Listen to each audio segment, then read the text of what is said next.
Good morning, students. Today I have brought a new video in front of you. एक नया topic आज हम discuss करेंगे और वो टॉपिक जो आज हम डिस्कस करेंगे वो मैंने चैप्टर 1 इलेक्ट्रोस्टैटिक्स क्लास 12 से लिया है and the topic is electric field intensity at any point on the axis of a uniformly charged ring. Electric field intensity at any point on the axis of a uniformly charged ring. इस article में हमें एक uniformly charge ring provide की जाएगी. हमें electric field intensity को find out करना है एट एनी पॉइंट पी. किसी भी पॉइंट पी पे वो पॉइंट कहां लाइज करना चाहिए? उस यूनिफॉर्मली चार्ज रिंग की सेंट्रल एक्सिस के ऊपर. तो आर्टिकल है हमारा electric field intensity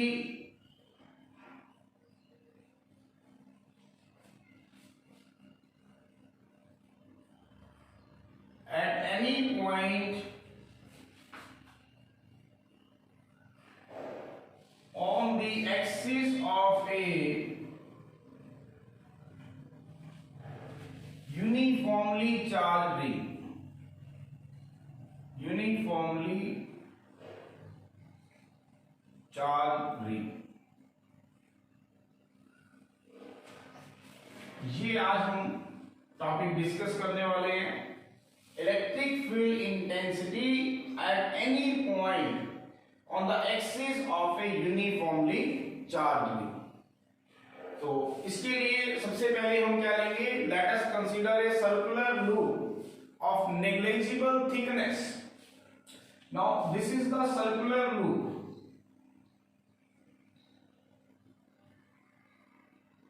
This is the circular loop. Let us consider the circular loop of radius a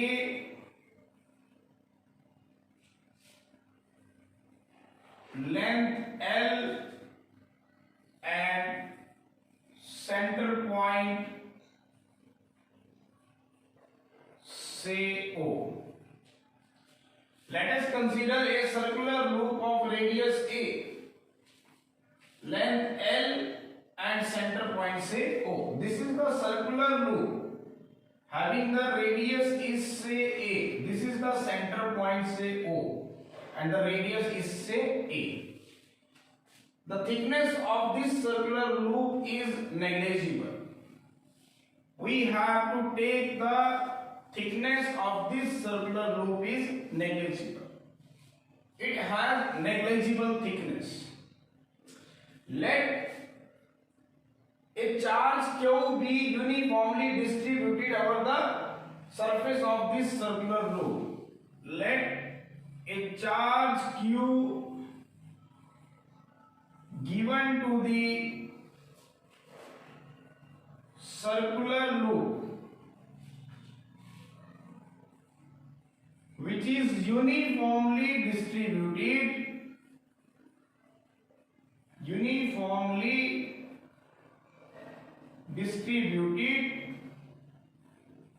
over the surface of the loop. मैंने क्या किया? Q चार्ज इस सर्कुलर लूप को दिया तो सारा का सारा चार्ज कहां? यूनिफॉर्मली डिस्ट्रीब्यूट हो गया over its surface. So plus Q charge we have given to this circular ring and this positive charge is to be uniformly distributed over its surface. मैंने आपको दिखाया this is the circular loop having the center point is say O. जिसका centre point क्या है हमारे पास? say O and the radius is R and it has very negligible thickness. अब जब Q charge हमने इस सर्कुलर लूप को दे दिया, when Q charge is given to this circular loop, तो सारा का सारा चार्ज उसके सरफेस के ऊपर यूनिफॉर्मली डिस्ट्रीब्यूट हो गया. Like the charge q will be given to the circular loop, and this charge is equally distributed, uniformly distributed over its surface. Now we have to calculate, this is the central axis, this is the central axis, and we have to calculate the electric field intensity at any point say P, which is at a distance say R from O. हमें क्या करना है, electric field intensity को find out करना है इस point P के ऊपर due to this uniformly charge circular link. We have to calculate the electric field intensity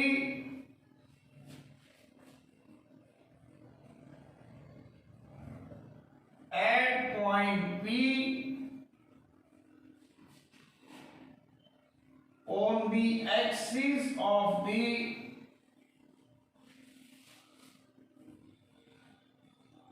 circular loop. और ये पॉइंट इस O से कितनी दूरी पे है, R. Let this point P is at a distance say R from O. मैंने क्या मान लिया कि ये पॉइंट P इस O पॉइंट से कितनी दूरी पे है, R डिस्टेंस पे, और मुझे इस सर्कुलर लूप की इलेक्ट्रिक फील्ड इंटेंसिटी को फाइंड आउट करना है इस पॉइंट P के ऊपर. तो सबसे पहले मैं क्या कर लेता हूं, अब पूरे की वजह से इस P पॉइंट पे इलेक्ट्रिक फील्ड इंटेंसिटी को हमने फाइंड आउट करना है, जो कि इतना आसान नहीं है. तो इसीलिए मैं क्या करूंगा, लिसन केयरफुली, इस सर्कुलर रिंग के ऊपर मैं एक स्मॉल एलिमेंट को कंसीडर करूंगा. Let us consider a small element AB having the length is say dl. मैं एक small element लिखता हूं. Now this is the small element AB having the length is say dl. Let us consider a small length element, small element AB of the circular loop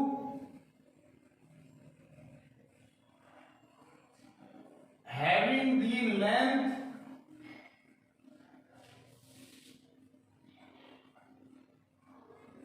is say dl, and it consists a charge of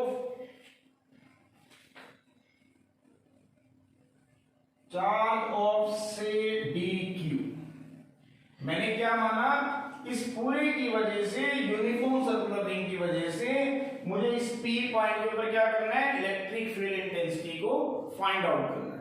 लेकिन मैंने आपको बताया कि पूरे की वजह से इसके ऊपर इलेक्ट्रिक फील्ड इंटेंसिटी को एकदम कैलकुलेट नहीं किया जा सकता.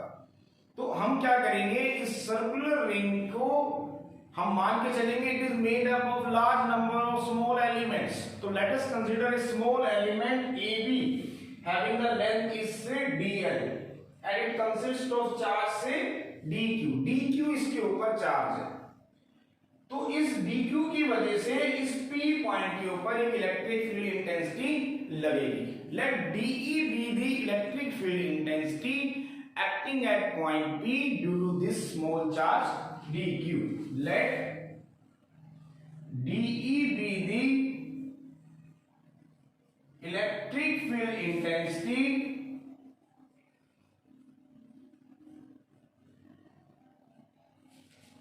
at point P due to this small element AB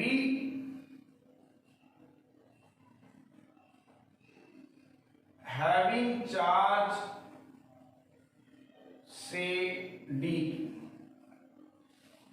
मैंने मान लिया कि इस स्मॉल लेंथ एलिमेंट की वजह से इस पी पॉइंट के ऊपर जो इलेक्ट्रिक फील्ड इंटेंसिटी लग रही है वो कितनी है, डीई। तो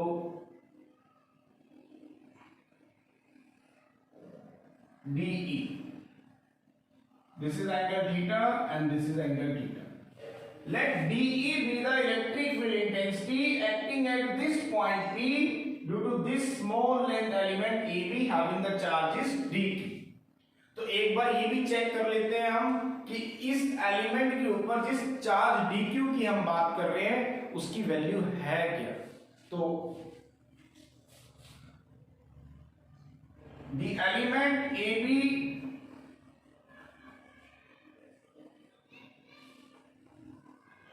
having length dl consists of a charge dq and it is equal to q by 2 pi a into dl। Means जो dq चार्ज है इसके ऊपर उसकी वैल्यू मैंने आपको कितनी बताई, q by 2 pi a into dl। ये जो एलिमेंट AB है इसके ऊपर मैंने मान लिया कि dq चार्ज है और dq चार्ज कितना है, q by 2 pi a into dl। लेकिन अब आपके दिमाग में क्वेश्चन आ रहा होगा कि ये वैल्यू मैंने कैसे लिखी। तो एक बार ध्यान से देखें कि इस dq की value q by 2 pi a into dl कैसे है। इस सर्कुलर रिंग की टोटल लेंथ कितनी है, L। मैंने पहले ही कहा था कि इस रिंग की लेंथ है L, इसका रेडियस है A। तो अगर हम इसके सरकमफ्रेंस की बात करें तो इसका पूरा सरकमफ्रेंस कितना बनेगा, 2 पाई A। तो इस पूरे के ऊपर चार्ज कितना है, Q। It means 2 pi A के ऊपर चार्ज कितना है आपके पास, Q। तो एक पे कितना हो जाएगा, Q बाय 2 पाई A। तो dl के ऊपर कितना होगा, dl के ऊपर होगा q by 2 pi a into dl। लेकिन हमने पहले ही कहा था कि dl लेंथ के ऊपर चार्ज कितना है, dq। तो dq की वैल्यू कितनी आ गई, q by 2 pi a into dl। दोबारा देखिए इसको, इस स्मॉल लेंथ एलिमेंट AB के ऊपर जिसकी लेंथ dl है मैंने आपको बताया कितना चार्ज है, dq। इसके ऊपर कितना चार्ज है, dq। और dq की वैल्यू कितनी है, q by 2 pi a into dl। लेकिन अब हम इसको निकालेंगे कैसे, इसको कैसे फाइंड आउट किया जाएगा,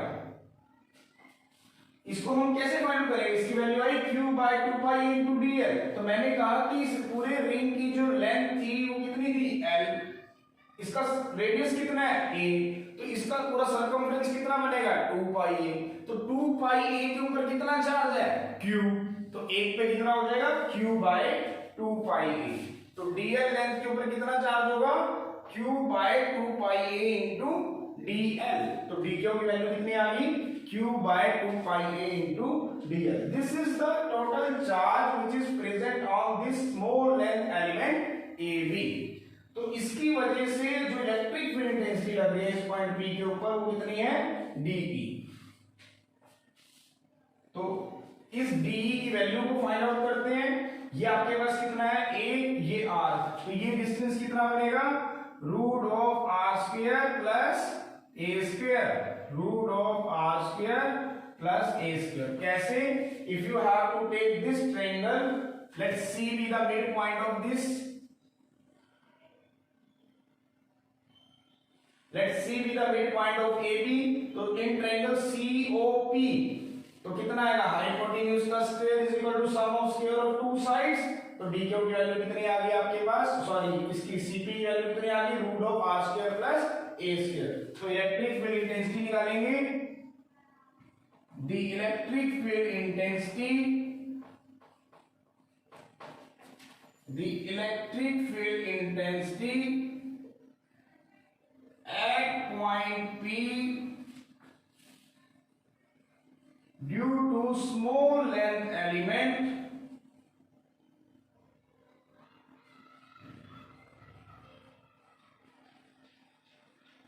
AB having charge dq, having charge dq is given by dE आ गया हमारे पास 1/4πε0 dq बाय डिस्टेंस का square, the distance is cp का स्क्वायर। तो डिस्टेंस हमारे पास कितना आ गया, cp का स्क्वायर।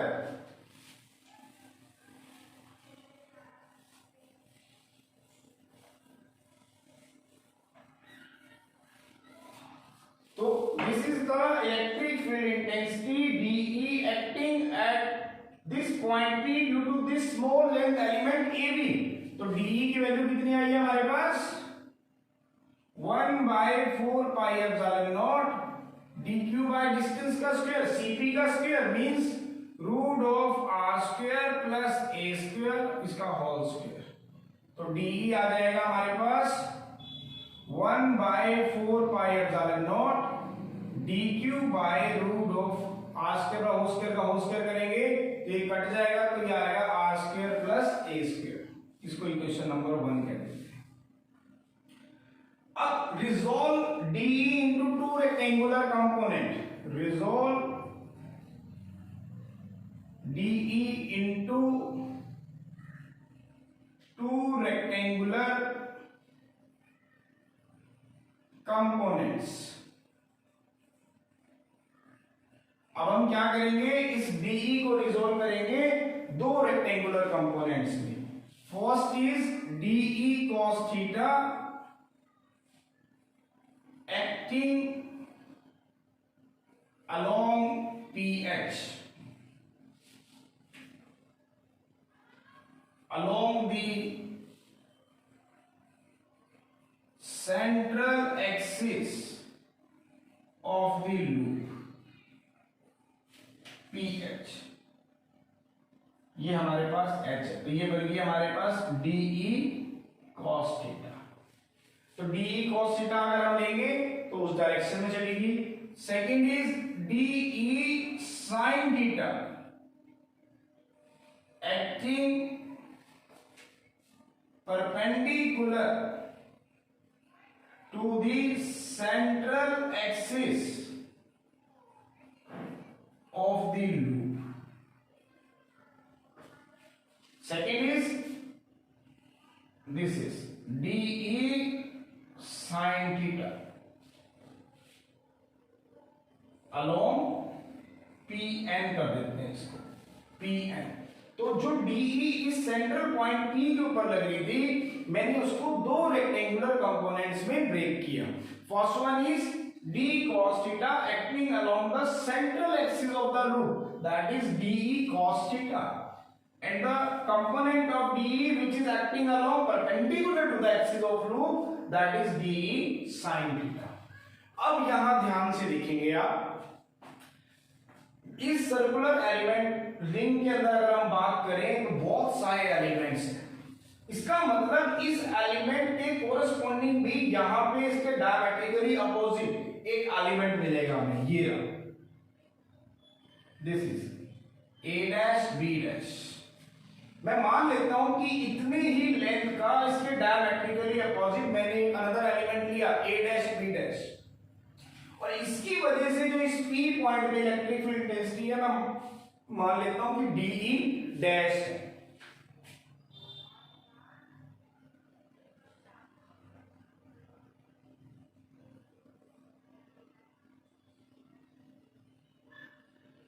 DE डैश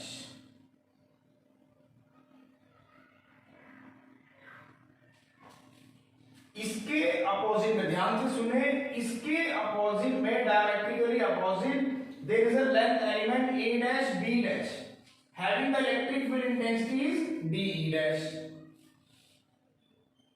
मैं मान लेता हूं कि इसका जो डायमेट्रिकली अपोजिट एलिमेंट है A डैश B डैश, उसकी वजह से भी इस P पॉइंट पे इलेक्ट्रिक फील्ड इंटेंसिटी लग रही है, दैट इज DE डैश। तो अगर हम इसको रिजोल्व करेंगे तो तो डीई डैश को फर्दर रिजोल्व करोगे तो आपकी इसी डायरेक्शन में आपको मिल जाएगा डीई डैश कॉस थीटा, और इसके यहां मिलेगा आपको डीई डैश साइन थीटा। तो for a pair of diametrically opposite element A dash B dash on the circular loop, there is a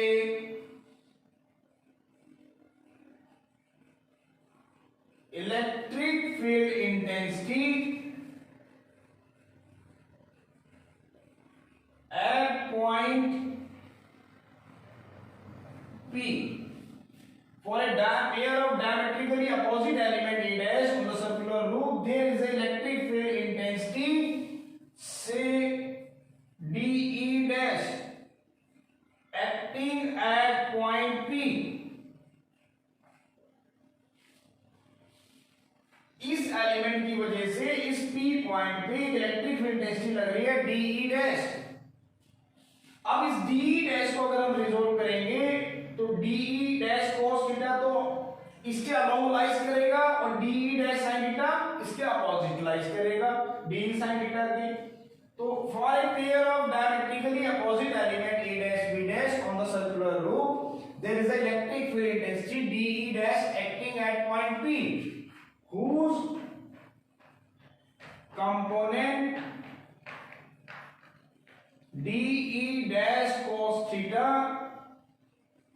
will be aligned in the same direction of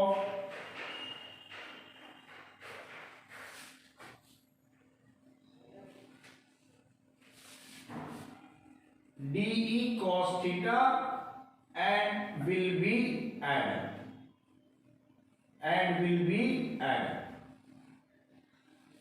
अगर हम बात करें इस dE डैश की जो electric field intensity इस point P पे लग रही है, तो ये जो कंपोनेंट इसका कोसाइन वाला है dE डैश cos थीटा जो pH की डायरेक्शन में लगा है, they will be added, but जो इसका साइन कंपोनेंट है it will be acting in the opposite direction of dE sin theta, so they will be cancel out each other and its sine component and its electric field component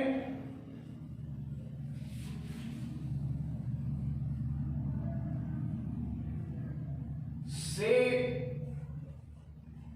dE dash sin theta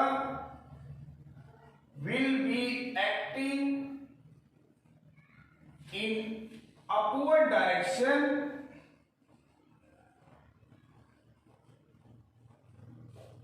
opposite to the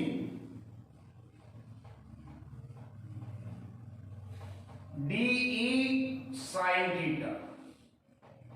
So it will be equal and opposite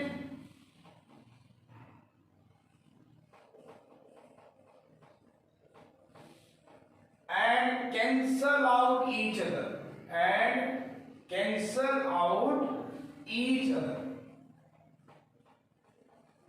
दोबारा सुनिए ध्यान से, इस element के corresponding में एक diametrically opposite element और पड़ा है यहाँ पे, उसकी वजह से भी इस P पॉइंट पे इलेक्ट्रिक फील्ड इंटेंसिटी लग रही है से dE डैश। अगर आप इसको रिजोल्व करेंगे तो फिर दो कंपोनेंट बनेंगे, dE डैश cos थीटा जो कि इसी डायरेक्शन में अलाइन करेगा and dE dash sin theta जो ऊपर की डायरेक्शन में अलाइन करेगा, but they are equal and opposite. Sine वाले component they will cancel out each other. Why it is equal? dE dash is equal to dE। ऐसा क्यों होगा? क्योंकि जो इलेक्ट्रिक फील्ड इंटेंसिटी है आप सभी जानते हैं वो डिस्टेंस पे डिपेंड करती है। तो अगर आप देखें तो P point is at equal distance from A dash B dash and AB, so the electric field intensity acting at point P, तो उसके जो साइन कंपोनेंट है वो इक्वल एंड अपोजिट होंगे, दे will cancel out each other. So net electric field intensity, so the net electric field intensity acting at point P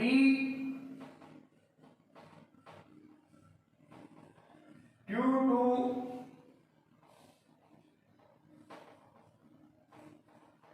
uniformly charged ring is summation of dE cos theta. This is question number 2. मैंने आपको बताया कि इसके corresponding में diametrically opposite element भी present है, जिसका electric field component cosine तो ऐड हो रहा है और जो साइन है वो कैंसिल आउट हो रहा है. इसी तरह अगर हम और एलिमेंट्स भी मानते चले तो हर एक एलिमेंट के कोरस्पॉन्डिंग एक अपोजिट एलिमेंट आपको सर्कुलर रिंग में देखने को मिल जाएगा, whose sign components are cancel out each other and the cosine component again will add up. So it means the total electric field intensity E acting at point P due to the whole charge ring, uniformly charged ring, is given by dE cos theta. तो अब क्या करेंगे, dE की और cos theta की value को इसमें put करेंगे. तो एक बार हम cos थीटा भी फाइंड आउट कर लेते हैं. Now what is cos theta? In triangle COP, तो cos theta is base upon hypotenuse. Now what is base? That is r, and what is hypotenuse? That is r² plus a². अगर आप ये triangle लें COP, तो आप देखेंगे this is the base and this is perpendicular and this is hypotenuse. Now what is cos theta? Base upon hypotenuse. So base is r and the hypotenuse is root r² plus a². So हमारा cos theta की value कितनी आ गई? r by root of r² plus a². Now put the value of dE and cos theta in equation number 2 we get. अब हम क्या करेंगे, dE की वैल्यू और cos theta की वैल्यू को इस इक्वेशन नंबर 2 के अंदर पुट करेंगे. तो करो पुट. तो हमारे पास जो नेट इलेक्ट्रिक फील्ड इंटेंसिटी आएगी E, वो आएगी हमारे पास समेशन ऑफ, मैंने क्या बताया था, क्या है आपको, dE cos theta. तो व्हाट इज dE? dE की वैल्यू हम ऑलरेडी निकाल चुके हैं, dQ by 4 pi epsilon naught r² plus a². Now what is cos theta? That is base upon hypotenuse r upon root of r² plus a². तो electric field intensity आ गई हमारे पास 1 by 4 pi epsilon naught r² plus a² की power 3 by 2 into r into dQ. तो electric field ये सारा हम common ले लेंगे, 1 by r by 4 pi epsilon naught. आप इसमें dQ की वैल्यू को पुट करें, dQ by d, put the value of dQ in here. तो r by 4 pi epsilon naught r² plus a² raised to the power 3 by 2. Now what is dQ? That is q by 2 pi a into dl. ये हमें पता है, because dQ is equal to q by 2 pi a into dl. ये अभी हमने find out किया था. तो हमारे पास इलेक्ट्रिक फील्ड इंटेंसिटी आ गई q by 4 pi epsilon naught r² plus a² raised to the power 3 by 2 into r. और क्या आएगा इसमें, 2 pi a बाहर आ जाएगा summation of dl. Now what is electric field intensity? That is q into r by 4 pi epsilon naught r square plus a square raised to the power 3 by 2 into 2 pi a. Why? Because summation of dl is equal to L is equal to 2 pi a, which is equal to circumference of the circle. तो summation of dl कितना हो जाएगा? summation of dl that is L 2 pi a. तो 2 pi a से आपका ये 2 pi a cut जाएगा, नीचे आपके पास 2 pi into a था, ये कटेगा, तो आपके पास जो नेट इलेक्ट्रिक फील्ड इंटेंसिटी आएगी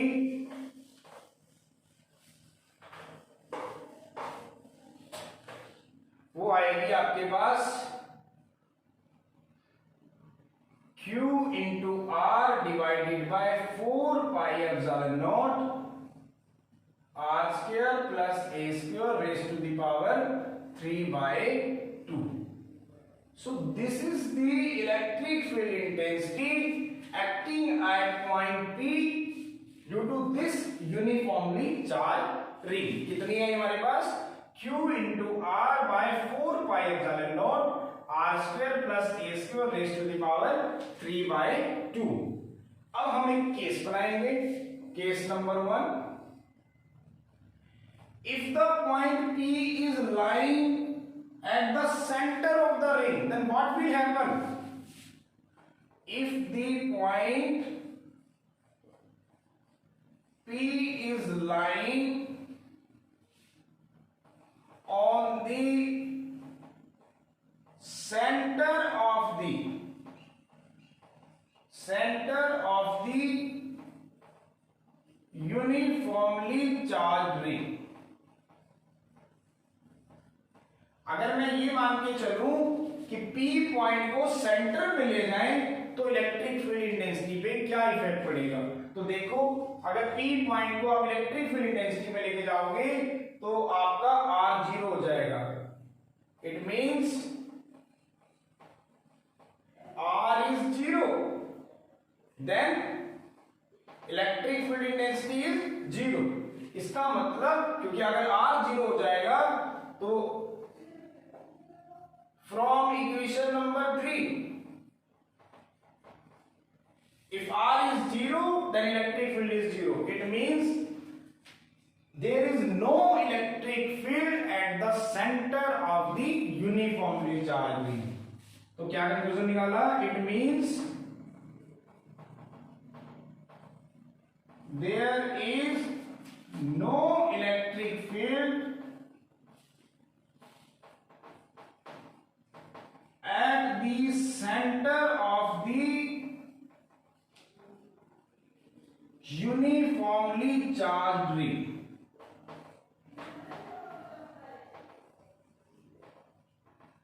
So this is the